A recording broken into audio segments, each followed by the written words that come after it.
Vicki Cruz. I'm in from Des Moines, Iowa. 67 years old and retired.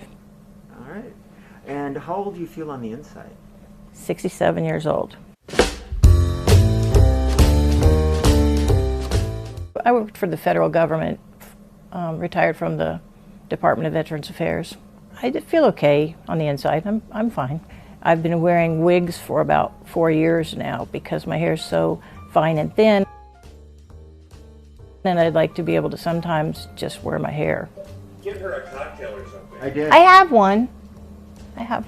But it's still full. Yeah, I haven't drank very much of it yet. A lot of work making me look good. Thought it was an impossibility. But it's not. Look at you. You're very, very, very attractive. Thank you. And you're guarded. Definitely. So tell me, why are you so guarded? Just shy. Shy? Mm-hmm. All right. A lot of people that are interviewed on this, Yeah. they say I feel like I'm invisible. Right. You know, that's the way I have felt, it's invisible. People just look past you like you're not even there. I feel okay on the inside. I'm fine. How horny are you? 0. Oh, all right. I'll take my mask off.